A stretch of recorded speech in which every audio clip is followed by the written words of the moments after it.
Well, good morning, everybody. Welcome to the Capitol. For all of you that don't come here very often, I recognize a few folks, but thank you for making it out.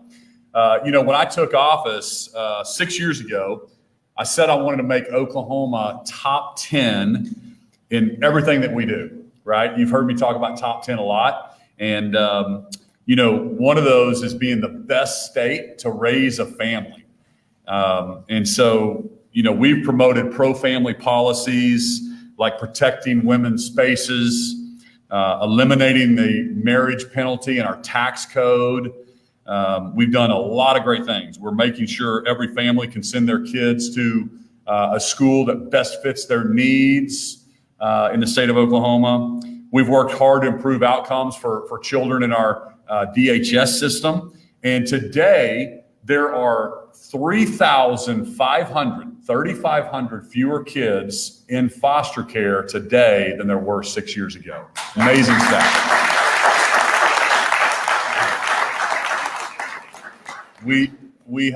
There's 5,000 fewer people incarcerated in the state of Oklahoma right now than there were 6 years ago. It's a huge deal. We've closed 4 prisons. And now we are number 2 in the entire country in the lowest recidivism rate because of some of the programs that we're doing. It's amazing. This is also the second year in a row that we've declared November as Family Month in the state of Oklahoma.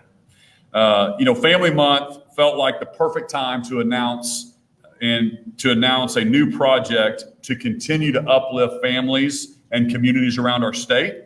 And in partnership with the Department of Human Services, as well as our churches and nonprofits and NGOs across the state, I'm proud to announce the Oklahoma Office of Faith-Based Initiatives today.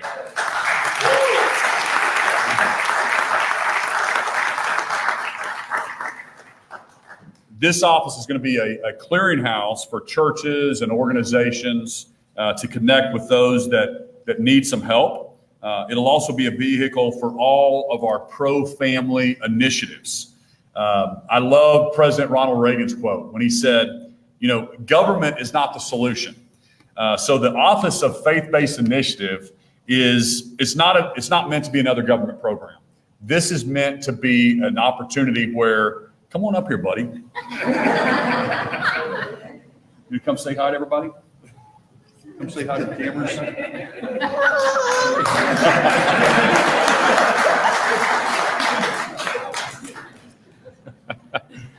He'll probably remember that. He'll be able to tell that as a story. This faith-based initiative is not meant to be another just government program.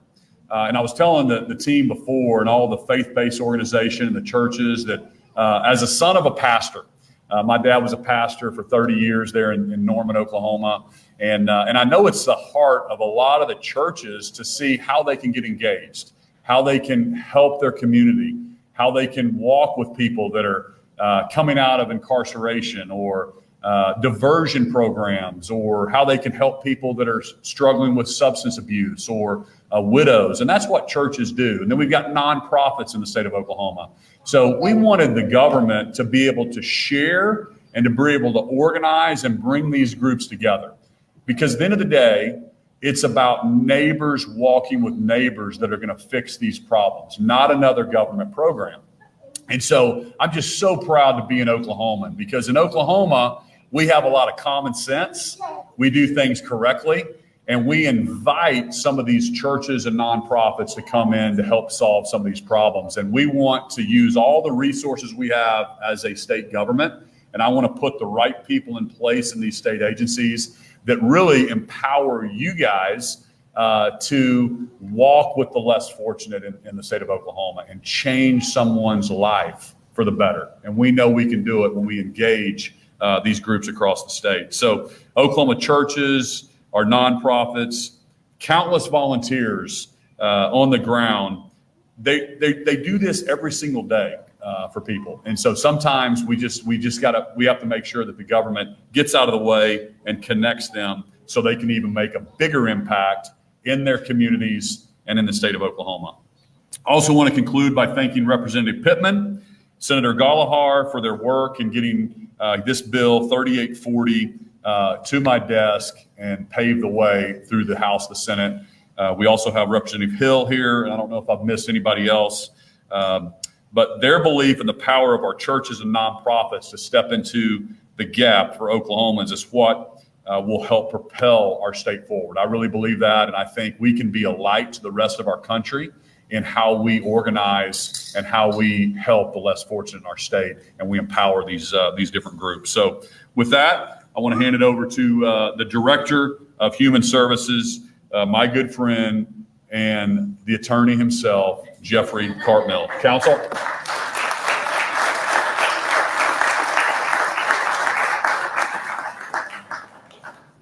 Thank you, Governor. And on behalf of Oklahoma Human Services, we're excited to be here today with you all. You know, the Office of Faith-Based and Community Initiatives, as the Governor said, really is going to be a connection point for our faith-based and community organizations who want to partner with state government. And we're pleased it's going to be housed within the Oklahoma Human Services Office. But I want to be clear, this isn't a DHS or Human Services office. This is an office for all of state government, for all of our agencies, and really kind of be that one focal connection point. You know, as many of you know, there's a lot of state agencies that exist really with a singular purpose, and that's to help our most vulnerable neighbors. And at Oklahoma Human Services, we work hard every day to strengthen our communities by providing upstream resources and support for families across the state of Oklahoma. One of the ways we've really tried to do this is by promoting the engagement of fathers in their children's lives. You know, I'm a dad myself. I have 2 kids, and except for maybe when they're fighting and arguing, they really do bring a lot of joy and love and laughter to my wife and I's lives. And I really think that being a dad is probably one of, if not my most important jobs. And I recognize that, you know, there's no playbook, right? There's no set of, hey, here's what you have to do to be a good dad. Really, it's just we love them as best we can, do the best we can. And that's kind of it. But there's really opportunity, I think, for your churches and for community organizations to partner with us and other state agencies to strengthen families, support fathers, and other initiatives like that. And I really think that if we're able to partner together, as the Governor said, we can accomplish a whole lot more. You know, I personally had the opportunity to see what happens when our faith-based partners, community organizations, and state government come together and work collaboratively in ways to help and serve those families and individuals that need it the most. And really, it can be transformational, not just for the one child, not just for the one parent, but for generations of that family to come. And really, again, by working hard together, we can provide the resources that can set us on a path to build a better, brighter, and more hope-filled Oklahoma in the future. I'm thankful for each of you that are in the room today, for the compassion and care you bring to your work every day, and for your heart for helping others. And now it's my privilege to introduce to you the liaison for the new Office of Faith-Based and Community Initiatives, Andrea.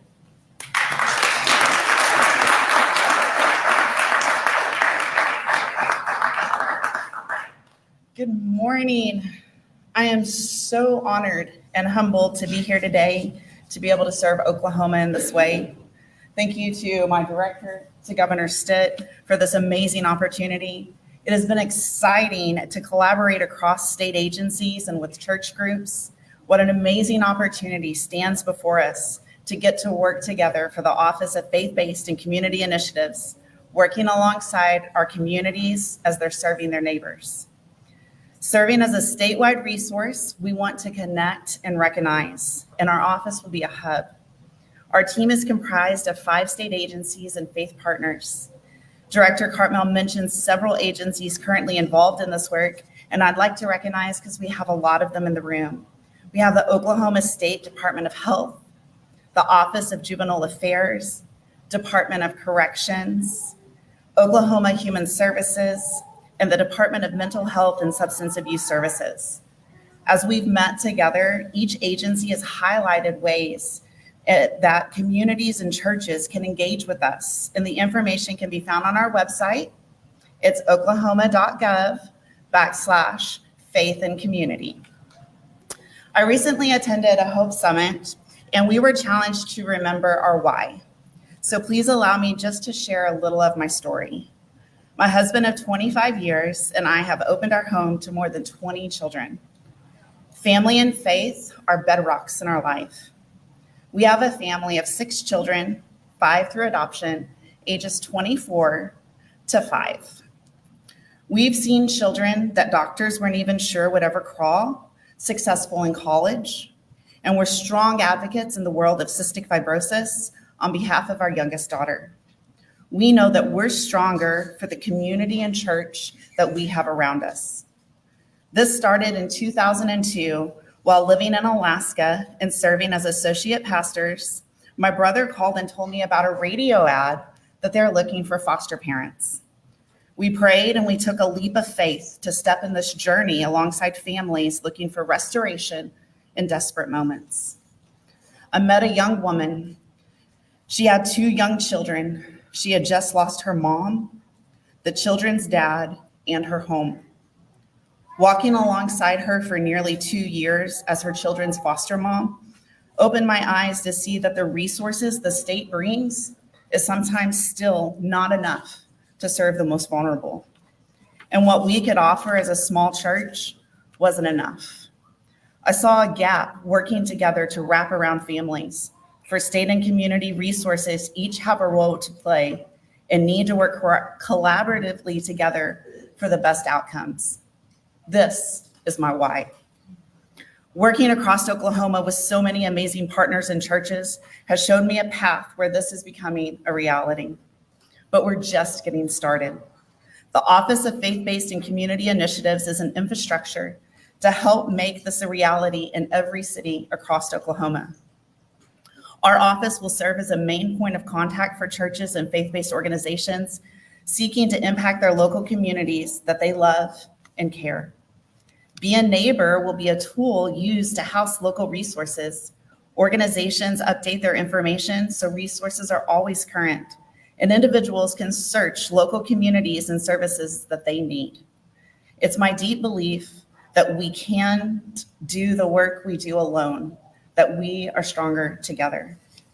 It's now my deep privilege to introduce friend and church pastor Ian Brown. He serves as the associate campus pastor of Shawnee Life, and we've got to work together for nearly a decade. Mm-hmm. Thank you, sir.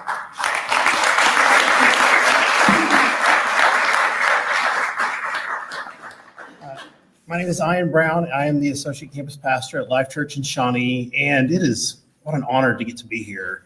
At first, I thought I was just going to be attending like you guys, and then they said, "Hey, we want you to say something." I wasn't sure about that. So 9 years ago, I moved to the Life Church location in Shawnee, Oklahoma. At that same time, we were having a message series called How to Neighbor. We're teaching our people how to be the best neighbor that they could be. And one of the initiatives was, how can we lead our people to begin fostering or to support those who do? And so I began to look around the Shawnee area and decide, like, who can we partner with to make this happen? How can we best lead our folks? And actually, out of nowhere, Andrea approached me. She got wind of it, and she's like, I'm going to get on this. At that time, she was leading recruitment for OKDHS in Potawatomi and Lincoln County. And so we began to work together. And over the next couple of months, we put together a plan. And when that series rolled around, we were able to lead 17 families from our congregation to begin taking that step to begin fostering, and lead over 30 other individuals and families to begin supporting those foster families. My family was one of those who began to foster. And one of the things that I learned as I went through that is not only did I need the support and care of my foster care workers, I also needed my faith community, my church family, to come around me and support me. And without both of those partnerships, we would not have been successful in the beauties, the babies that were entrusted to us. Our goal was always for restoration of a family. Unfortunately, that didn't happen at that time, and we were able to adopt those 3 kiddos, and they've been ours ever since. It's still been the partnerships that I've had with OKDHS in Potawatomi and Lincoln County and my church that's helped us to navigate the ups and downs of being a family that goes through that. One of the things that I'm reminded of, though, when I'm here this morning is that the last time I was in this room, we were announcing the partnership of the state helping to bring the 111 project and bring care portals to the state of Oklahoma. which is a great partnership to allow churches to partner with families, whether they're biological families, foster care families, or adoptive families, to help meet physical needs that have been vetted by the foster care workers. And that's been such an incredible partnership. And what I love about both of the things that have been happening, all of these things that we've got to be a part of, is that the church has always been God's plan A to meet the needs of his people. But the state brings certain things that allow us to partner alongside to see where those needs are so that we can do what we're called to do best, and that's to love our neighbors and to free the state up to do what they do best. So I'm so excited to be here today to get to work with Andrea and her team. This is going to be a phenomenal thing for our state and for our churches in partnership with our state agencies. And I just turn this over to Representative Pitman.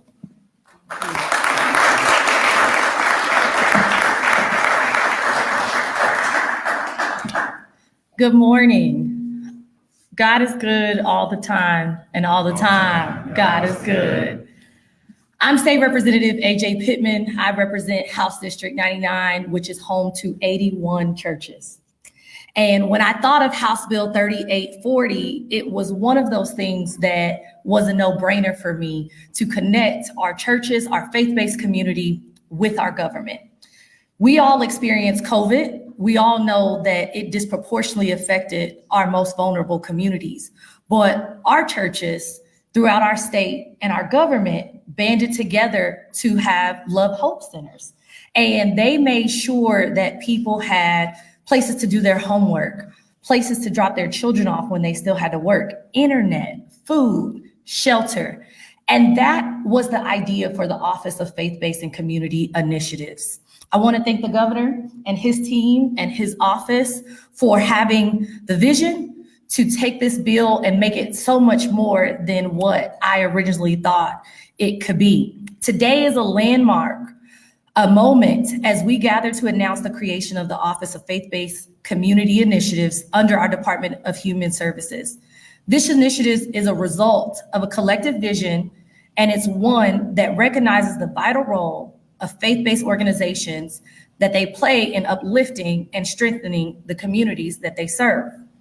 Our goal with this new office is simple but profound: to harness the dedication and resources of faith-based communities, building bridges between our state government and local organizations, empowering them to better support families in need, whether it's through mentorship programs, after-school support, family counseling, or basic services. Our faith-based communities have shown time and time again their commitment to bringing hope and stability to those who need it most.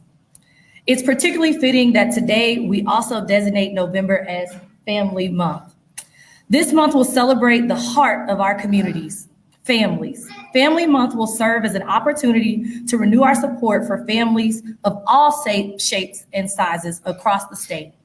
We'll recognize the tireless work of parents, guardians, and mentors. Will share and shine a light on resources available to those families through our partnerships with faith-based and community initiatives. I want to thank Senator Gallagher, who was my partner in this in the Senate. He's not able to be here today, but without him, this would not be possible. I also would like to acknowledge my First Lady, Jay Shar Case. Her and Pastor Dwayne Case lead the Uncommon Light Church in Northwest Oklahoma City in House District 99. And I am excited to work with the Department of Human Services, the governor's office, and all of the people that will be a part of this project to move it forward, because it's so needed in our community now in this time that we continue to make sure we are delivering for all Oklahomans. Thank you so much.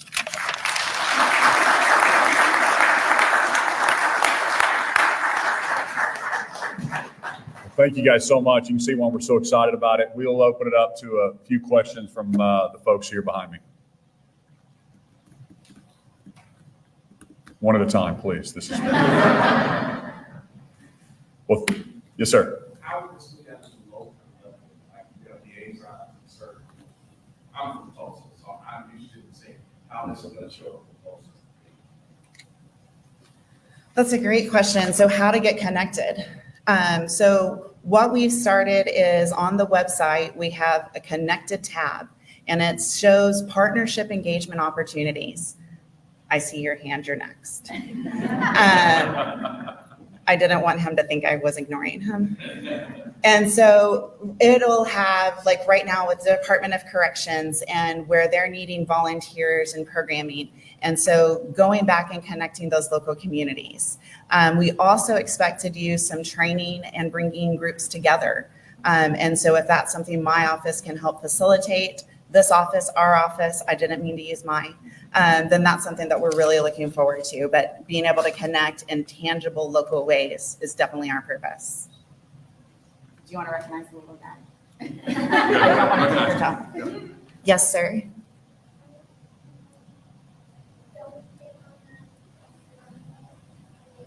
I have a question for you and for the governor. How do you reply to people? Or is he asking you a question? Well, that's more important. No, go ahead. He was telling me about his car and watermelon bomb, and he is very excited. Go ahead. Okay, he's just informing you about that. All right, Yes. God, that's important too. How do you reply to critics that even now, after all these years of federal adjudication, that say it's okay to have cooperation between church and state, and if the Constitution doesn't forbid cooperation between church and state, what it forbids is government at the federal level involving itself in doctrinal, other kinds of, in essence, policy decisions that churches are entitled to make. I think it's a very important question because to this day, yes, Representative Pitman might be able to answer that. Thank you. The governor and I were just sharing a few words, and he was like, this is not a political issue. This is just good government. And we know that the churches already have the infrastructure, they already have the resources, and they already have the relationships.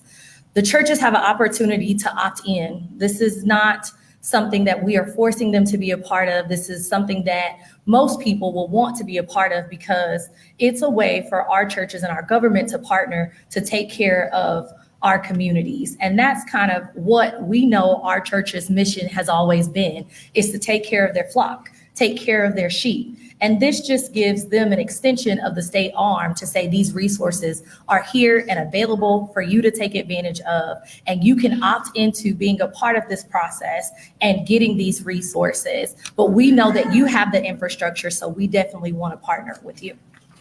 Thank you. Yeah, I want to kind of address that as well.